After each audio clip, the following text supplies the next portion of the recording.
This is Joe Carpenter. Today is the 22nd of January, 2021, and I'm interviewing Steve Kennedy for the third time.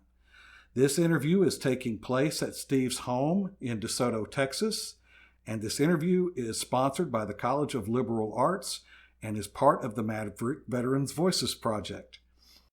For purposes of disclosure, Steve Kennedy is also my father-in-law.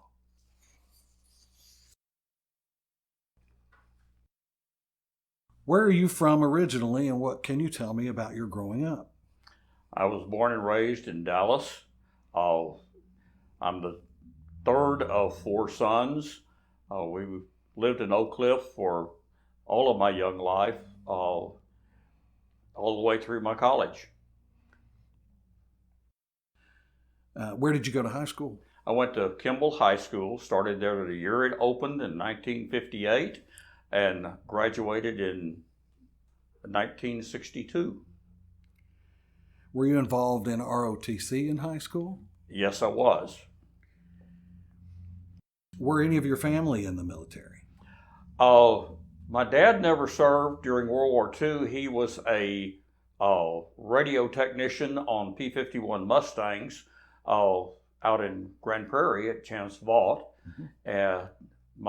All of my brothers served in the military. My two older brothers were enlisted men. One served in Germany, one served in Japan. My younger brother attended UT Arlington for a while and then went into the Army and became a lieutenant through the Officer Candidate School and also served in Vietnam. How did you become interested in the military? I really don't know. I just liked the concept of being in the military. I liked the camaraderie of it. To me, it just seemed like a fit. Like I said, I had no real background to base it on. Why did you choose to attend the University of Texas at Arlington? It was close and it was cheap. I think we've gotten several of those responses. Did you participate in ROTC at, I guess at that time, Arlington College? It was Arlington State College, and yes, I did the entire time I was there. And what was your major? History. Why did you choose that major? Well, I started out as a biology major and found out that the math and chemistry that were involved in that were not in my strengths. I had chosen, I knew I wanted to go into the Army as an officer, and history just seemed like a good fit. Okay. Was there anyone on the faculty who influenced you? Yes. The professor of military science when I started was then Major, later Lieutenant Colonel Max Manifold, outstanding officer. And then Professor Emery Estes was my initial professor in freshman orientation and made a great impression on me. And he's part of the reason that I ended up with an English minor. What year did you graduate? That's an interesting story. I finished college, finished all the requirements, and was commissioned in January of '67. I received my diploma, thanks in great part to your efforts, in 2020. And now I hold my bachelor's degree in history. Yeah, I think I know that story. Yes, you should. Yeah. Were you commissioned upon graduation, or I was how did that work out? commissioned just short of graduation.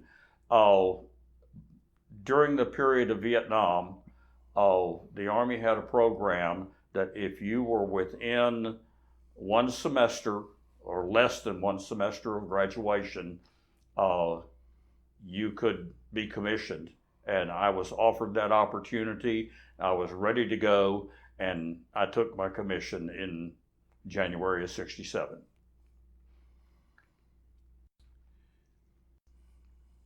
And what was your branch and specialty? Initially, I was commissioned in infantry. I never served in an infantry assignment. I went straight from infantry into Army aviation and went through the helicopter school and became a Army helicopter pilot. Where did you go for training? Initial training was at Fort Benning, Georgia for infantry school, and then that was immediately followed by 16 weeks of flight school at Fort Walters, Texas, out west of Mineral Wells. And the second period was at Hunter Army Airfield in Savannah, Georgia, which was really tough duty. Yeah. I was going to ask you what your training experience was like. It was interesting. Infantry, I actually kind of enjoyed infantry school and did well. Flight training was challenging, especially instrument training. And fortunately, the Army was, at that time was not as rigid in getting. They had a program. The instrument training there qualified you with a tactical instrument ticket, which basically means you could get out of trouble if you got into it, but you didn't want to get into it. They called it a blue card and told you that you held it up to the sky. If the sky was the same color as the card, you could go fly. It's pretty deep, pretty scientific. What was your first assignment after training? After getting my qualifying as an aviator, in fact, my initial orders into the Army on active duty assigned me to a replacement unit in Vietnam. So my first actual assignment was in Vietnam. It was the 174th Assault Helicopter Company. We were flying out of in the southern I Corps region, supporting the Americal Division. So what year did you go, and what was it like getting there? I went to Vietnam. I graduated from flight school in January of '68, got a 30-day leave, and then went to Vietnam in early March, actually. And at that time, you didn't travel as a unit.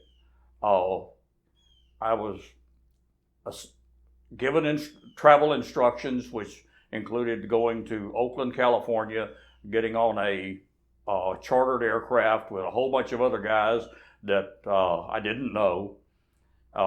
We flew to Vietnam, to Tan Son Nhut Air Base, and went to the 90th Replacement Battalion. And you sat there for a few days, and then somebody came and got you and said, go get on that airplane. And again, with a bunch of people you didn't know, from there I flew to Da Nang, followed by flying to Chu Lai, followed by flying to the little village of Duc Pho in southern I Corps, where I joined my unit. And as I recall, when you were told you were going to Duc Pho, there was a little bit of reaction among the people that... The people, yeah, it was interesting. The people at the battalion level thought, Duc Pho was like going out into the jungle. It really wasn't that bad, but it had a reputation. We got some nice little perks because they thought we were in a bad location. It was not like being at the battalion level. Right. What were your duties when you arrived, and did you feel adequately prepared for those? Yes and no. My initial assignment was I was a lieutenant, second lieutenant, promoted almost immediately, thank God. But I was the junior lieutenant in a flight platoon, and I spent most of my time flying. I had the extra duty of being the unit intelligence officer. Thank God, had an excellent NCO because I never had time. You flew. Right. The preparation, flight training prepares you to not kill yourself. Right. The first four months, you learn to be a combat pilot. And you did that because you were flying with an experienced pilot on a daily basis. And after about 4 months, you became an aircraft commander, and you started teaching the guys that were coming in your condition. Right. So there was one pilot in particular that made an impression on you. Yes, there was. There were several, but the one that I remember, there was a young 19-year-old warrant officer, redheaded. His name was Dean, and without a doubt, one of the most excellent pilots I have ever seen in my life. I learned more about how to fly in that environment. I learned better from Dean than I think from anybody else. He had a touch on the aircraft that I envied greatly. Any contact with him? Yes, actually still in contact with Dean through the helicopter company has a veterans group, and we stay in touch, and I have seen Dean several times in the recent years at our reunions. And he knows how I feel, by the way. Yeah, good. Before you left, did you receive any particular cultural training or language training to prepare you for Vietnam? None. I mean, the only the only kind of exposure we got was during my infantry training. They had what was supposed to be a Vietnamese village, and it was in Georgia. So it really didn't bear a lot of resemblance. But no, we were not given anything specific about, and it really wasn't a big deal because what we did was not in a lot of direct contact with Vietnamese civilians other than the ones that worked for us. And you had some interesting stories, as I recall, about some of the different people that worked for you. Can you think of the Vietnamese people who had worked for you? Can you think of an interesting story? I'm not sure which story you are referring to. Seems like there was one story about a barber. Oh, okay. Yeah. There was a Vietnamese male that was a barber. And the rules were you never went to the barber by yourself. He was suspected and, as I recall, later proven to be a lieutenant colonel in the VC, the Viet Cong military organization. And he worked on during the day, he worked on our base, and at night, he worked outside the wire against us. There was a rumor, at least, that he had slit the throat of at least one individual. But so we were careful about getting our haircuts. Right. And even the Vietnamese women were of some concern as well. Is that right? Yes, I got there in March. In May of 1968, we had a mortar attack on our base camp. I was actually flying that night in an aircraft loaded with flares and had a gunship team. We were out and we were called back home, And as we approached our base camp, I spotted the mortar flash and lit it up with flares, and the gunships attacked and killed, excuse me, 7 of the members of the mortar team. The next morning, we went out to collect the bodies. All 7 were female, and all 7 worked for us. Mm. So obviously, you served in a combat role. Can you tell me what that experience was like for you? I was, like I say, I spent most of my time as a pilot aircraft commander. The unit had 2 types of aircraft. They were all UH-1s. They were slicks, which were the troop carrier, cargo carrier, beans and bullets carrier type aircraft. And then there were the gunships, which were equipped with rockets and various types of ordnance. I flew slicks the entire time.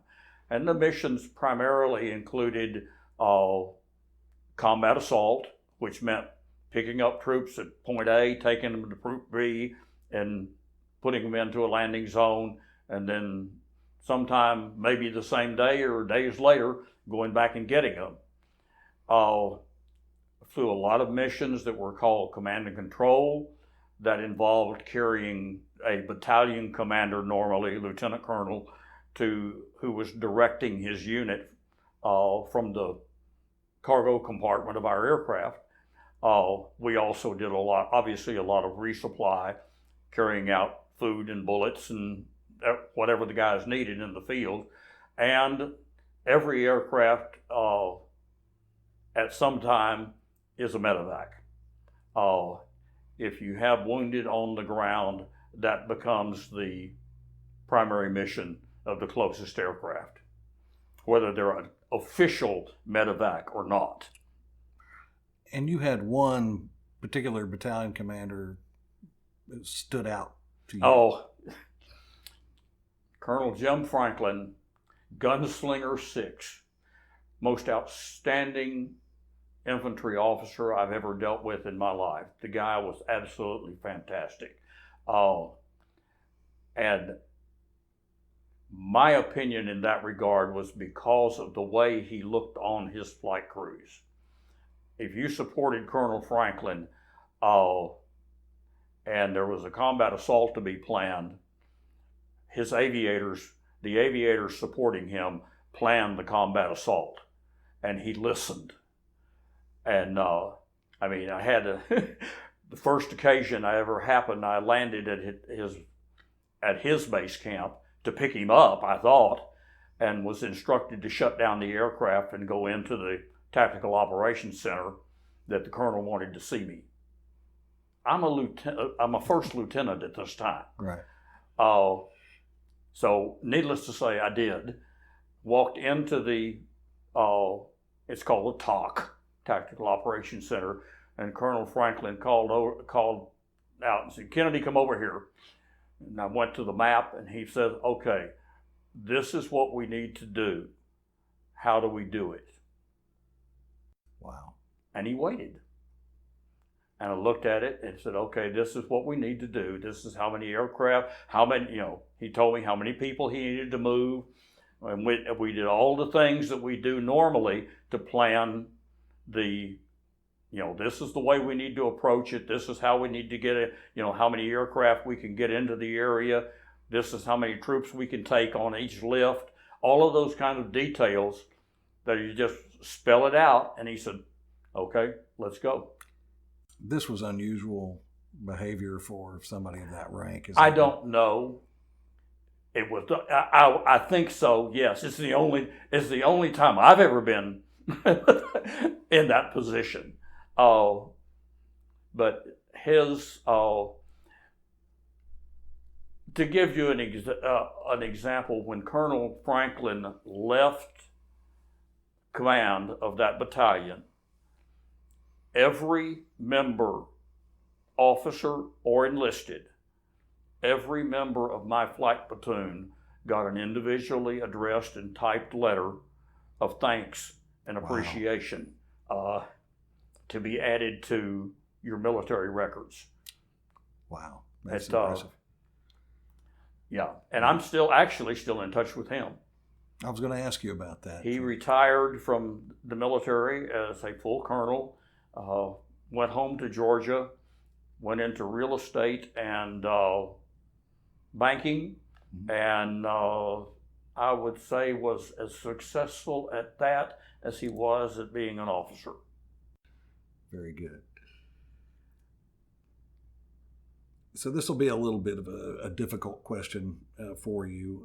Did you lose anyone close to you while you were overseas? Yes, we lost some people. And the one that I remember most vividly was actually a Vietnamese. The young man was an interpreter, a Vietnamese interpreter for Colonel Franklin, and we landed at a location where one of his units had discovered the entrance to a tunnel complex, and they all got out of the aircraft and headed to the door, and the door blocking the tunnel complex was actually steel, and this young Vietnamese interpreter pushed his way past all of the Americans, went to the door, and he pulled the door open, and it detonated.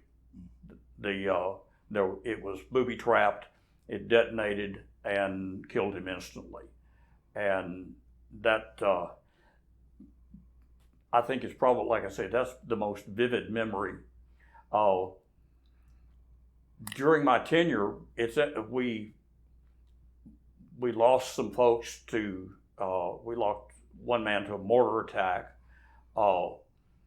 Strangely enough, people getting injured and evacuated, things like that, you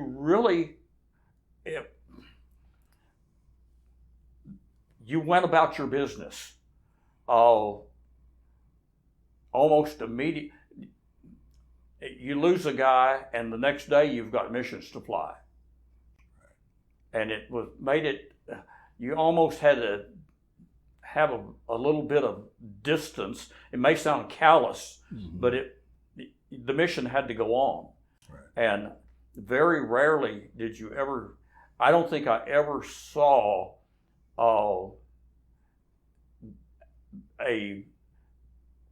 anyone evacuated. I evacuated the interpreter myself, so I knew him. But most of the guys, like we had a young man killed in a mortar attack, and I never saw him. Someone else did that. We had a whole crew. We lost an entire crew to a mid-air collision, and never saw them again. There was not time, and this again may sound callous, but there really wasn't time for mourning. Back to that interpreter for a minute, because I want to be clear on something.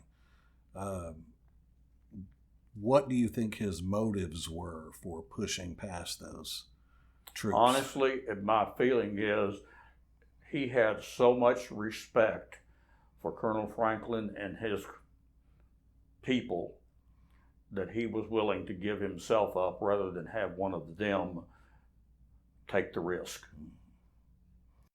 Right. You also lost a maintenance officer. Yes, we had a maintenance officer that was died in a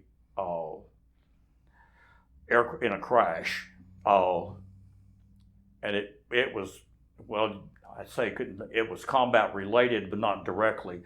An aircraft had gone down, landed because it had taken fire, and the maintenance officer went out and inspected the aircraft, and then made the decision to fly it back to our base camp by himself.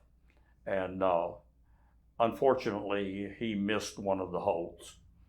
And on the way back, the hole was in the transmission, and he lost all of his transmission fluid. And something like 200 feet off the ground, the rotor system stopped. The transmission froze, and he dropped in from about 200 feet, and the aircraft caught fire and burned. And again, I was his chase aircraft on the way back and watched it. Wow. And you served 2 tours. Yes. How long was the first tour? Each tour was about 1 year, just basically just short of it. We called it a year. But so I got there in March of '68 on the first tour and left in March of '69. The second tour was in February of '72. I went over, and then in about February of '73, the peace accords were announced, and I went home.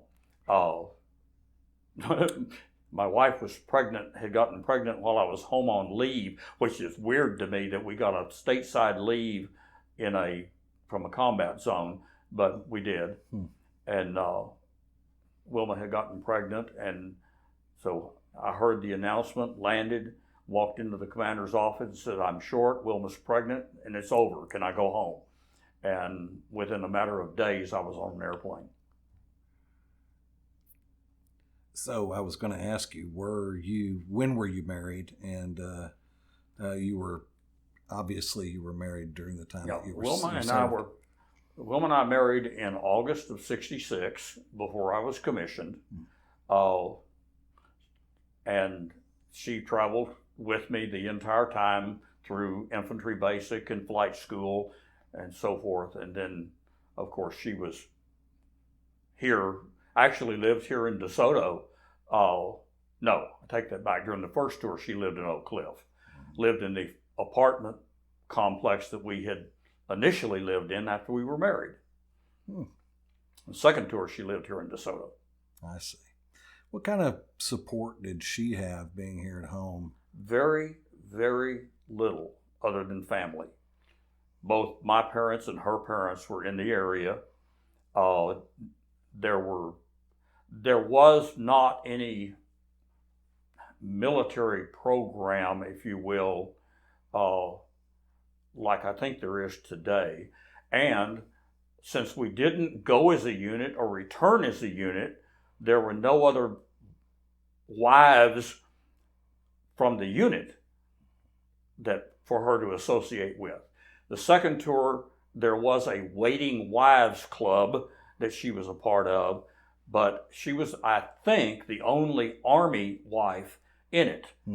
There was Air Force and so forth. So they had the commonality of having their husbands gone, but very little else. Right. They didn't. We were all in different types of jobs. Right. So y'all met at UTA. Actually, we met at Six Flags Over Texas. Oh, okay, right. In the summer of '65, I went to my ROTC summer camp at Fort Sill and was effectively on leave from Six Flags, where I was a Confederate soldier marching with the Confederate drill team in the park. And when I returned from summer camp, getting from the compound where we got our dressing room, where our dressing rooms were, to the location that we stayed between performances, I had to walk right past her cash register. And this cute little redhead starts speaking to me, and I didn't know that the other guys weren't speaking back, which was probably the only reason she was speaking to us, because they wouldn't. And so I was more than happy. And we started dating that summer, and like I said, we started dating in July, August of 65 and married in August of 66. But you both attended UTA. Yes, she was in Arlington State College at the time, but yes, we were both. I was about a year ahead of her. And how, when back to Vietnam, how did you communicate with your wife and with your family? Primarily by letters. Interesting for me, the mail was free. It wasn't for her. Interesting. But I didn't have to put a stamp on the mail, and we did that, and we also used 3-inch reel-to-reel tape recorder the first tour. By the second tour, we graduated to cassette tapes, but it was 3-inch tapes, and communicated that way with both Wilma and with my parents, which was interesting. On the tape, I took the tape recorder with me on a mission one day, and I turned on the tape, and the first thing that, with no introduction at all, I yelled "clear," which basically tells the crew chief and the door gunner who are outside the aircraft that I'm ready to start the engine. Well, they responded with "clear," and so then you hear the engine start. When that's done, turned off the recorder, we went out on the mission, and just before we started into the landing zone, I turned the recorder back on, keyed the microphone, and gave the command to go hot, which means everybody with the machine gun start shooting, and recorded that. Turned it off. When I got back, finished the tape. Sent it to my parents. About a week or so later, I got a response from my mother.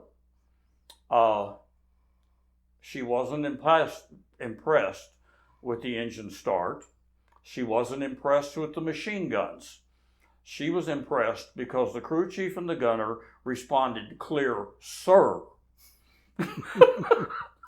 That meant something to her, yeah. Yeah. So how did you deal with stress while you were there? Well, interesting. My first tour, I didn't drink, so that didn't help. But we had movies that helped.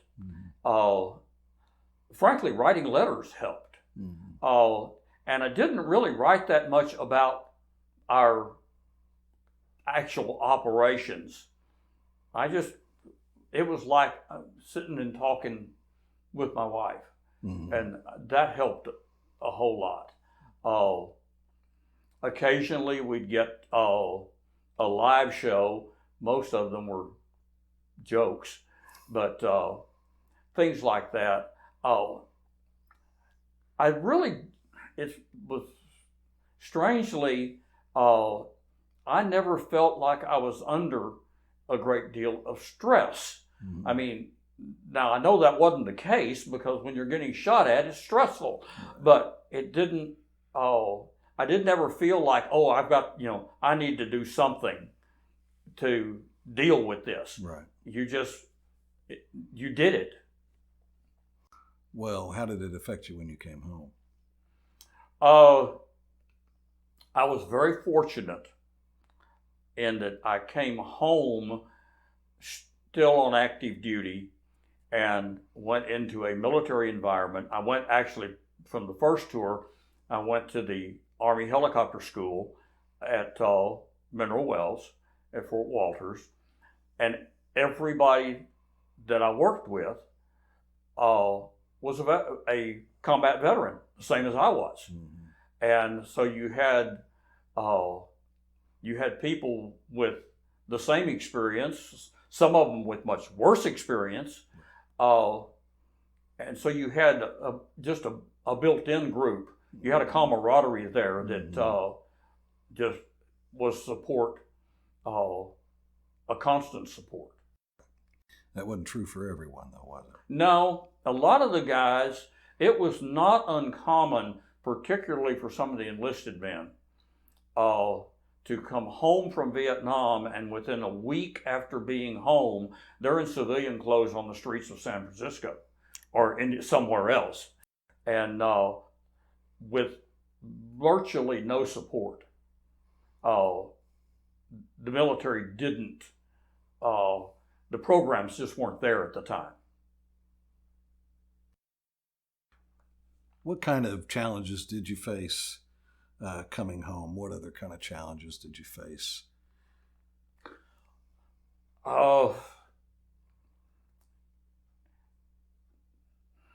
Boy, that's a good question.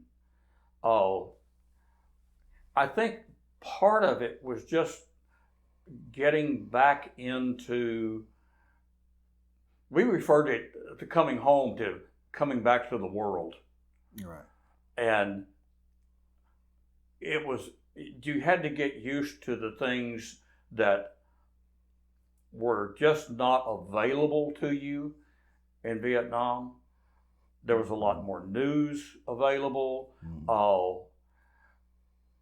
One, I had to get used to being a husband again. Right. Wilma is a very capable and independent lady, and she did a heck of a job while I was gone. Right. And it was a bit of a challenge to say, okay, things are going to be a little bit different. They're great, but things she was capable of, things she was doing, and then we started a family. Right. So there was adjustments there as well. Right. I'm sure there were. When did you leave the military? I left the military in September of 1975. 8.5 years of active duty. And what were the circumstances surrounding your leaving? Well, Vietnam ended. I was at Fort Hood as a company commander of an Army Security Agency company, and me and 32,000 other commissioned officers got nice letters in the severance pay and told us, thank you, you did a great job, we hope you find another one. And it's called a reduction in force. Right. And I was involuntarily released. And how long did it take you to find employment? Over a year. I had what was supposed to be a job part of that time in telecommunications sales, which was not a lucrative field at all, not to mention the fact I really wasn't any good at it.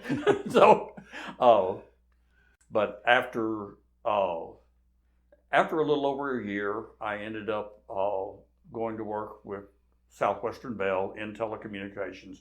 My last assignments in the military were in communications intelligence, and I became very interested in that field.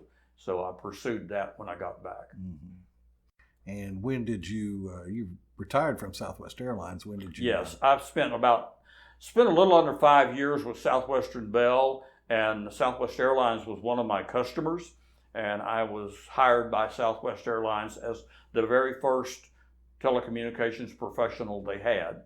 Wow. And I retired after a little over 25 years. Wow. And what was your rank when you left the military? I was a captain. Okay. And what awards or citations did you receive? I received 2 Bronze Stars for Vietnam service. I had a meritorious, no, wait a minute, that's not right. Meritorious Service Medal for my time at Fort Hood. I have 36 air medals that primarily have to do with the amount of time you flew. My units had the Distinguished Unit Award, I forget the names now, Distinguished Service Medal for units. We had the Vietnamese Cross of Gallantry, and we had a Meritorious Unit Medal. I should have looked those up first. That's all right. Did you have anyone in particular?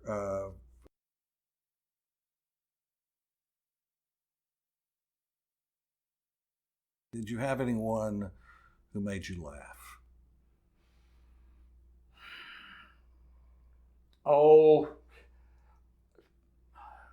no one in real specific. We had a few class clowns. Mm-hmm. There was some of the pilots, the warrant officer pilots, they were just, nuts. Mm-hmm. But we had one of the guys that was a juggler, like to stand out in the company street and juggle for everybody. But other than that, I mean, there no one in particular that I can recall that was constantly entertaining. Mm-hmm. When you arrived at Duck Foe, though, you did receive an interesting greeting. I had an interesting arrival. Yes, I'm not sure I'm allowed to use all the all the phrases, Right. but my training cycle went so fast that I actually arrived in Duck Foe as a second lieutenant with my promotion orders chasing me. I don't think they knew what a second lieutenant was, but I was flown to Duck Foe with our executive officer, who proceeded to take me and the young warrant officer that accompanied me into his quarters and give us about a 45-minute lecture on the difference between commissioned officers and warrant officers. Mm-hmm. Thankfully, after about 45 minutes, my platoon leader, who was a first lieutenant, rescued me and took us over to our barracks. We referred to them as our hooch. Mm-hmm. And as I walked up onto the porch of the barracks, the front door swung open, and I went nose to nose with CW2 Mac Coakwell. And he literally recoiled at the sight and shouted to the world, "It's an effing butter bar." And all of that 45-minute lecture went away. And I learned Mac was actually he almost became a mentor. We did become close friends. I flew with him a lot. He was an outstanding pilot, but I was certainly happy I actually took a magic marker and changed the color of my rank insignia as soon as those orders showed up. Because I couldn't find a replacement, so I just painted them. Painted them black. Did you witness any discrimination while you were there? Any abuse of someone of another race or religion or culture? No, not really. There was. Now I will say that first of all, in the unit, we were not greatly racially mixed. We were to a degree, Mm-hmm. but it was really fairly limited. This was the period of time when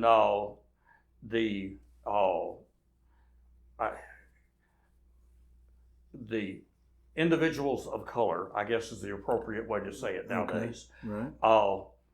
That was when you had the DAP going on. That was their secret handshake. Okay. And it was it was interesting to watch. I never learned it. But basically we had some extremely good people Mm-hmm. in that regard. coming to today, is there anything that reminds you of your service, music or smells or sounds that takes you back to your experience there? Occasionally I'll hear a song that will remind me of something, remind me of it. I will say this, since becoming active with my veterans group, I would say probably I'm reminded of something on a daily basis. Uh, it's something that just never leaves. I still wear my wings. I have a baseball cap that has my aviator wings on them, and I wear it every time I leave the house. And your mortar board on graduation had your wings on them too. I'm sorry, what? Your mortar board on graduation. That's the plan. Yeah. If we ever get to a graduation, that's right. Besides the 174th organization that you're involved with, are there any other veterans organizations that you're involved with? Actually, no. The 174, I say that, the Cadet Corps Alumni Association, or the Cadet Corps Alumni Council at UT Arlington now, I was honored to be asked to be Joe Chaplain recently. And that's not exactly a veterans organization, because some of the members of it were cadets, but they were never commissioned. And some by choice, some by circumstance. But nonetheless, they are a military veterans supporters, most certainly. Question I failed to ask early on. Tell me about your involvement with the Sam Houston Rifles and how that affected you. Well, when I started at Arlington, it was one of my first goals was to be a part of the Sam Houston Rifles drill team. And the process then was you went out for the team and you became a recruit, better known as a crud, and you prepared, you learned, you trained up until the point that you were considered good enough to be elected by the team to be a member, and at that point you started wearing your cord on your uniform that designated you as a member of the drill team. And I loved the drill. I loved the performance of the drill. I stayed with the team the whole time. For the entire time I was active in ROTC. And eventually ended up my senior year as the team guidon bearer, which is a staff position on the team, and performed in numerous competitions, parades, such as that, and loved it. Y'all were quite successful. We were, yeah. When I started the team, the Jodies, as they were known, had a record of 115 consecutive first place wins in competition. Wow. And maintained that record through the time I was there. Well, let's make sure that we document the fact that was against the Corps at Texas A&M, for instance. Yes, it was against the freshman drill team at Texas A&M. It was against the St. Mary's University in San Antonio, which was an outstanding team. We competed against a number of the colleges that were in what was then the Fourth Army area, which was Texas, Louisiana, Oklahoma. So if you could serve again, if you could do it all over again, UTA experience, the Army experience, would you do it? Yes. Would you do it the same way? No. Fair enough. If I had to do it over again, I would, one, strive to be a better student.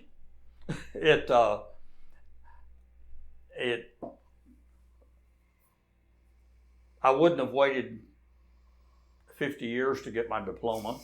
I don't know that I would have stayed in the Army any longer than I did. Mm-hmm.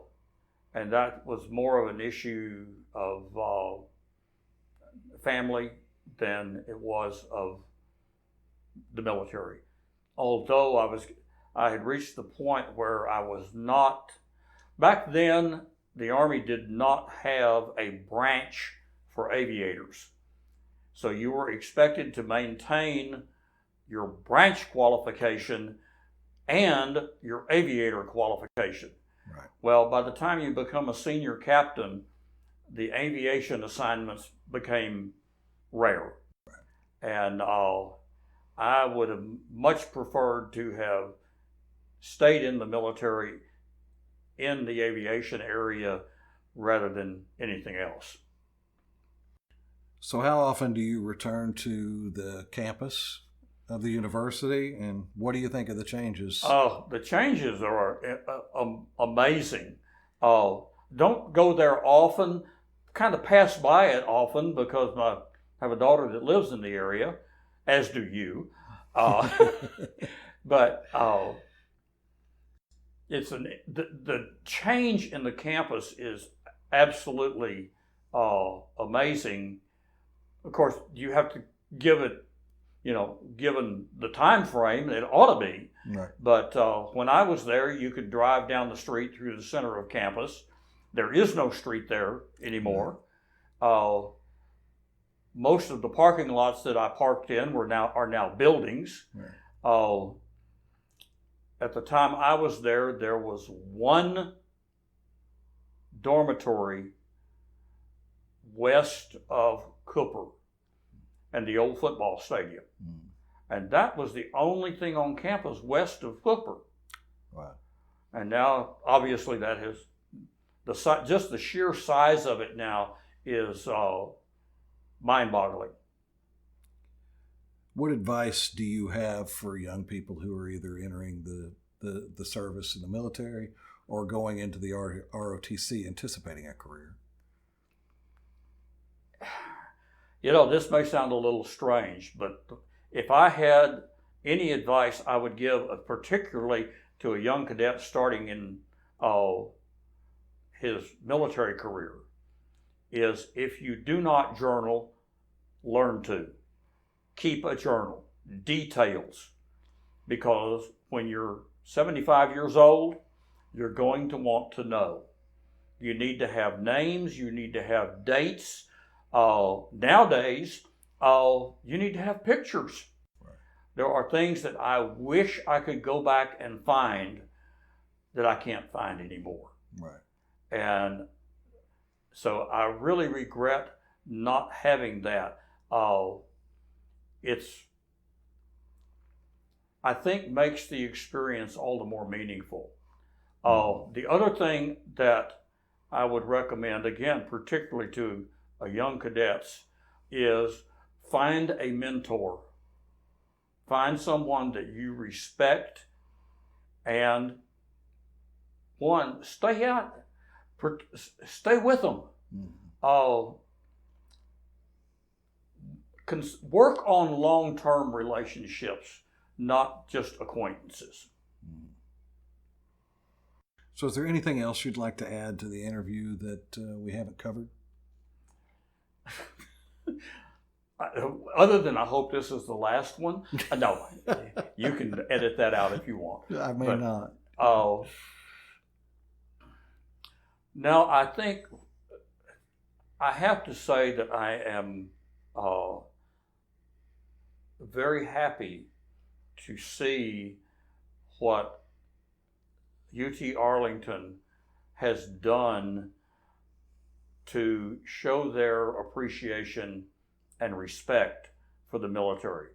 Things like this type of interview, the things that they have done to their support for the ROTC program, their support for other veterans. I think they are recognized nationally for their veterans support. Yes. Their support for things like the Cadet Corps Hall of Honor. Those sorts of things are in some ways very unique to a campus nowadays. And they really make me appreciate the fact that I now am able to hang that piece of paper on the wall that says, you're a part of UTA, not just I once went to Arlington State College. Right. Well, I thank you for your time and thank you for your involvement in this project. Thank you for your extra effort as my first interview in this project. And obviously we look forward to you helping us get many more of these interviews as well. Thank you, and thank you for your service. Thank you.